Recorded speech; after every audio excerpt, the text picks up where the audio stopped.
After over 5 years since the anime ending of Gintama, we finally have a new anime adaptation of one of Hideaki Sorachi's works. Dandelion premiered this month and all 7 episodes are out and available to watch on Netflix. It's an important moment for both fans and Hideaki Sorachi himself, as Dandelion is the adaptation of his very first work that he released back in 2002, also titled Dandelion. And why is that important for fans? Well, since a 24 years old work of Sorachi is getting an anime adaptation, then it's a good omen for his new manga, Class 2B Hero Destroyers, which came out this year on April 20th. If you're interested in that, I will actually cover it in the next video, so remember to subscribe to the channel. But getting back to the topic of Dandelion, it's good to finally see an anime adaptation from Sorachi after so long. There is actually so much I want to talk about, so much I want to say. It obviously wasn't perfect and I have my share of complaints, but let's start from the beginning. What even is Dandelion? The story of Dandelion is set in a world called the Underworld. The story focuses on Masaki and Tetsuo from the Dandelion clan, 2 angels working for the Sand of Department, which specialize in helping earthbound spirits pass on to the afterlife. There are actually 2 ways to help such a spirit cross over to the other side. You can either shoot it with a special weapon called Tamakin, or you can help it deal with its regrets so that it can cross over peacefully without the use of Tamakin. And Masaki and Tetsuo actually prefer the latter option instead of mercilessly shooting the spirits, which obviously ends up in them notoriously not meeting their quota, since they are wasting so much time just to handle one spirit, for which obviously they get scolded a lot by their chief. Actually, the whole Sand of Department is lacking so much that it caught the attention of the Japanese Angel Federation, which threatens pay cuts, and even layoffs if the quota is not met. Now what will the Dandelion clan do? Will they ignore spirits' regrets and just send them off to the afterlife using Tamakin? Will they ever meet the quota? Well, we all know how it goes, right? But this is pretty much the premise of the story. And in my eyes, it was a strong setup, especially after watching the first episode, which focuses on the spirit of an old man who died before he had a chance to apologize to his wife for eating her caramel pudding. Yeah, that's classic Sorachi, right? Or is this actually story anime original? Well, before I continue about Dandelion plot, let's stop for a bit and take a look at the original one-shot story. Basically, almost the entire first episode is a one-to-one adaptation of the original Dandelion one-shot released back in 2002, meaning that everything after that scene is completely new. That specific story in episode 1 was written by Hideaki Sorachi himself, while everything beyond that was created by the anime staff at Studio NAS. For example, Masaki is an anime original character, so is his entire family, and the whole CEO of the Japanese Angel Federation storyline is also original. As for how much Sorachi was involved in the anime-only content, I will talk some more about that later. Right now, let's talk about the plot of Dandelion. Now, the first episode serves as an introduction for main characters, the setting, and the overall premise of the story, while the actual plot begins with episode 2. However, the structure of episodes remain the same. Each episode is focused on the individual stories of earthbound spirits, which the Dandelion clan will help to pass on. But as mentioned, with episode 2 we get introduced to another character which will end up being the main character, at least in my eyes. Masaki, the son of the CEO of Angel Federation. He will join the Dandelion clan to help them improve their efficiency. That's it, at least on the paper. In reality, he was assigned to their team to find proof that they are inefficient and are slacking off with their job, so that Dandelion clan can be disbanded. And I personally think that Masaki is definitely the highlight of this whole series. However, with his introduction, my first problems with Dandelion started. After the first episode, I thought the plot will focus on what's more important, helping spirits with their regrets or ignoring those regrets and submitting to the pressure of meeting the quota by simply sending them off using the Tamakin. But with Masaki showing up, the whole focus switches to him, mostly because of his personality. He is completely lost. He isn't doing spy work because he wants to, he is doing it to impress his father. He was assigned with a task and is expected to bring results to the table, and without those results he will end up as a failure in his father's eyes. At first he is trying to get the Dandelion clan to ignore spirits' regrets and actually increase their efficiency, but with each next mission he starts to understand their approach and even starts helping them to solve those regrets himself. He gets more and more attached, but deep inside he still wants his father to be proud of him, so his inner conflict gets more complex. And this brings us to the main theme of this series. Should I do what I think is right, or do I just bend over and suck it up to higher ups so I bring the results I'm expected to bring? For the rest of the series, Masaki will try to find an answer to that question. A question which Tetsuo will actually answer on multiple occasions, and I've actually got to give credit to whoever wrote that line of dialogue. It's from episode 3 about the deaf comedy duo, and I think it perfectly captures how much unnecessary attention we pay to stuff that shouldn't even bother us. But it does anyway, even with how little time we truly have. It also perfectly answers Masaki's questions. Do you want to live the way you want and think is right, or would you rather bend over just to feel accepted and appreciated by anyone except yourself? I think this line is personally my favorite from the series. series. Now, I really have nothing against the plot switching focus to Masaki, his conflict, difficult relationship with his father and so on, but when the focus switches to him, it feels like the whole premise from episode 1 is gone. Misaki and Tetsuo never really even for a second think of meeting their quota and just using Tamakin to take the shortcut. They continue their work as usual, helping spirits by making them pass on peacefully. It's not half bad since the Masaki plot is actually interesting and following his growth is engaging, especially in episode 5 when for the first time he himself decides what is right and goes for it by helping the scientist fix his machine, only for it to turn out that helping him wasn't exactly the right choice. But the lesson is here, he made that choice himself and fortunately the consequences of that decision got handled by his teammates. But still, that was the very first step he took by himself and it was quite fun to watch. But my personal issue with that plot switch lies in the conclusion from the final episode. But that time it just feels like spirits, their regrets and how they were dealt with were insignificant, because they all end up in that tank. Now please someone correct me if I'm wrong, and I hope I am wrong, but if I understand it correctly, at the end of the day, all the spirits, doesn't matter if they passed on peacefully or with the use of Tamakin, they end up in that tank and go through the purification before they are ready to be reincarnated. I personally think that makes zero sense and completely kills the point of the Dandelion clan going out of their way to avoid the use of Tamakin. I obviously understand that there still is a dilemma between just merciless use of Tamakin and actually listening to someone's regrets and helping them solve it. But let's be honest, not every spirit's regrets were on the same level, were they now? Would you help this old man with his regrets? I mean, probably yeah, I would. But would you help this asshole who beat you up and made you chase him around the entire town? And then it turns out his biggest regret is not having a pool party with a bunch of big titty women? Yeah, I guess it's not as morally complicated anymore, right? The use of Tamakin doesn't sound so bad anymore, right? I think that was my biggest issue with the plot. How at the end of the day, it all seemed kinda pointless, and it doesn't matter much how you deal with earthbound spirits. I personally think the whole plot twist with the tank would make more sense if it would burst open overridden by spirits' regrets. That way it would at least justify why the Dandelion clan was in the right from the beginning, by not just using Tamakin and actually helping spirits pass on peacefully. That would also fit the theme from the first episode, wouldn't it? Do the right thing or bend over and meet the quota. I personally think it would make much more sense. However, despite that final episode, I still think it was quite fun to follow those characters and to understand why they are helping those spirits in the first place, instead of just sending them off with Tamakin. It was also engaging to see how Masaki tries to find the answer and how he grows throughout the series to finally step up to his father and start doing what he thinks is right. The final episode in my eyes is definitely the weakest. It kinda goes against the whole premise of the series and I don't like that. The final conclusion I think is fine,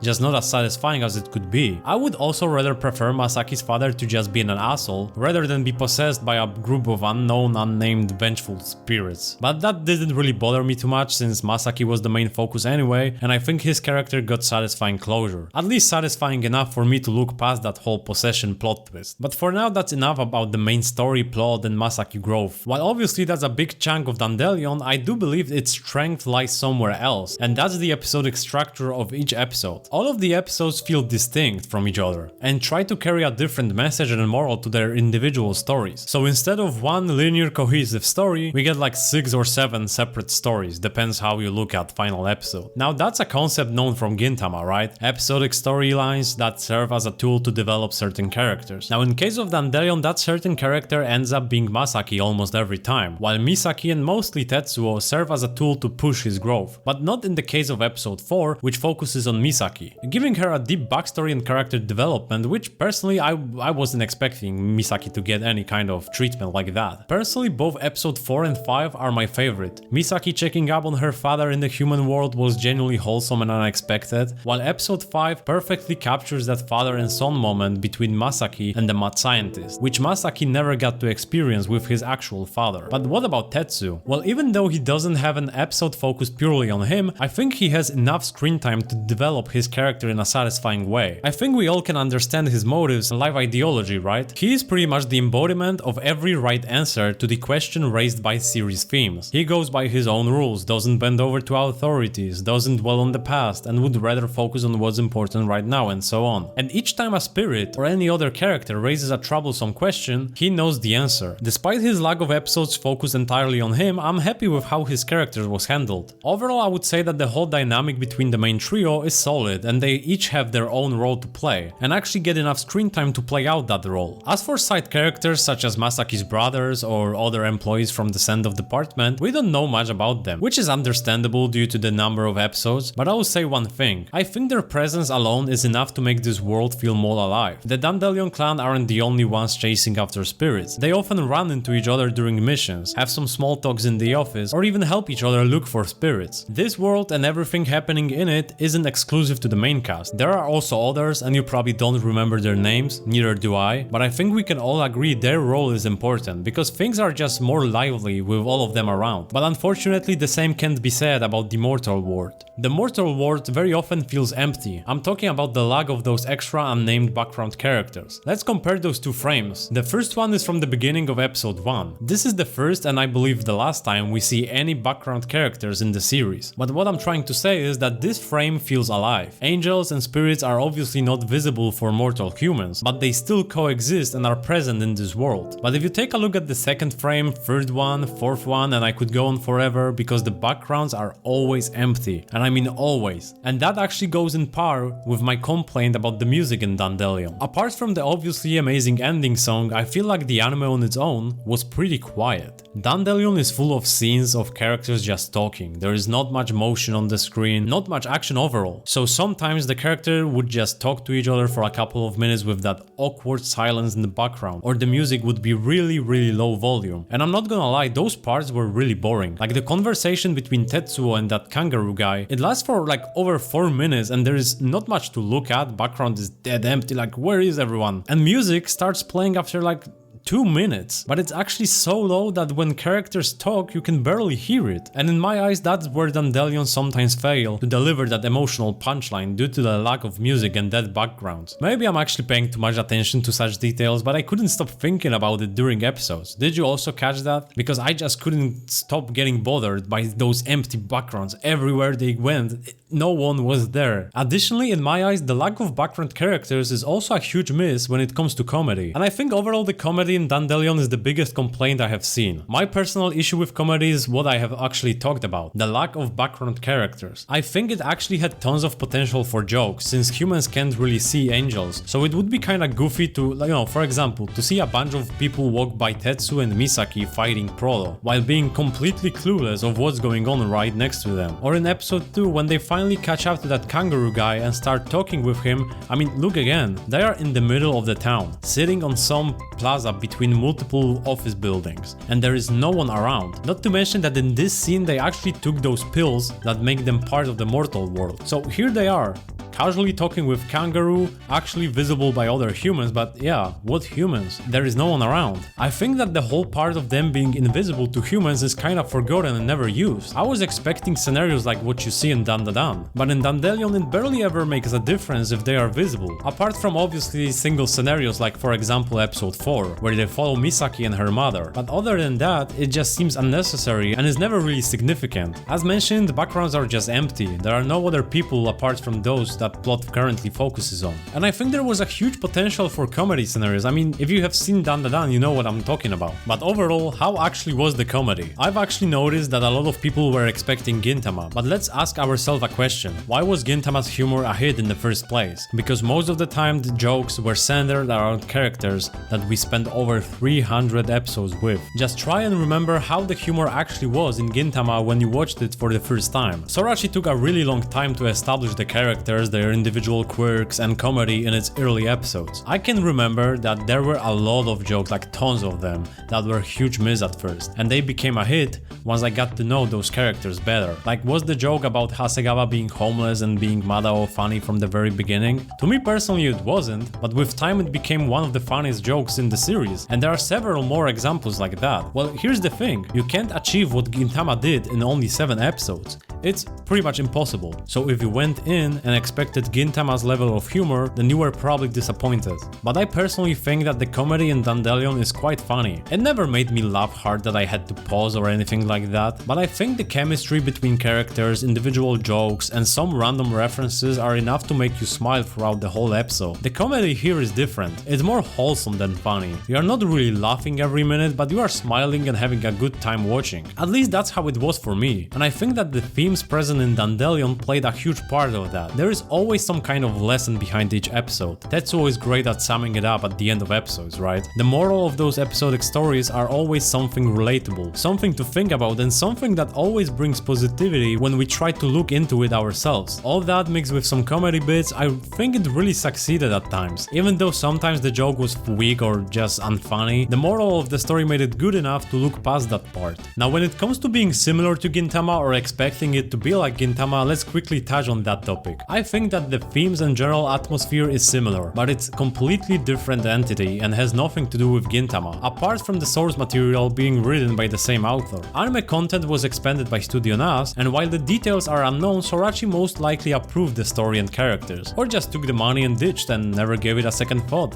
Could be that way, right? But on a serious note, he gave a brief comment about adaptation before it was even out, mentioning that he was excited to see the adaptation and how the story got expanded. So I guess it's fair to say that he was satisfied with what Studio NAS came up with. But here is how I personally see it. Dandelion is a standalone series. It could be compared to Gintama, but it was never an intention to become another Gintama or its spin-off. There are lots of similarities, mostly because Dandelion was Sorachi's very first work, right? I mean, just take a look at Tetsuo, right? Judging by the design only, I see Hijikata, like, that's pretty clear. But looking past the design and focusing on just his behavior and life's ideology, I see Gintoki. There are multiple Gintama cameos that appear in episodes, but it's more of a fun fact rather than some crazy fourth wall breaking jokes. Like for example, Gintoki appears at the end of episode 6 ending, and I think it's quite fine for a reference. I was actually quite worried they might go overboard with references to Gintama and that there would be too many of them. I wanted Dandelion to end up being its own thing, rather than being compared to Gintama or,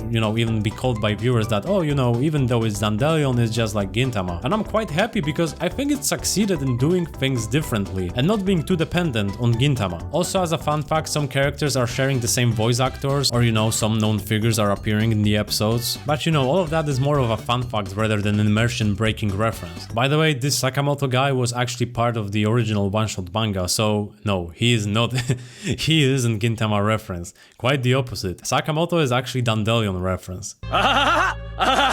Anyway, at the end of the day, I think Dandelion is far from perfect. It has its own issues, especially with its final episode and how, the plot is all over the place at times. If you came in expecting something on the level of Gintama, you were probably disappointed. But I personally don't think that was ever the goal. Dandelion isn't trying to be the next Gintama, it's something much smaller, a short episodic story about doing what you believe is right, even when it's inconvenient or it's completely opposite of what is expected from you. At least that was the main theme in my eyes. And I think that overall it succeeds more often than it fails. The characters are likable, the themes are meaningful, and even when the jokes doesn't always land, the message behind each episode usually does. If I were to rate it, for me it's a solid 7.5 out of 10. I definitely had fun watching it, and I think I will rewatch it after some time. And what about you? Did you like the ending? Are you overall satisfied with what we got? Let me know in the comments, and if you're interested in Sorachi's new manga, Class 2B Hero Destroyers, I'll be covering that in the next video, so remember to subscribe to the channel. And if you enjoyed this video, be sure to drop a like. Thank you all for watching, and I'll see you soon. Bye bye.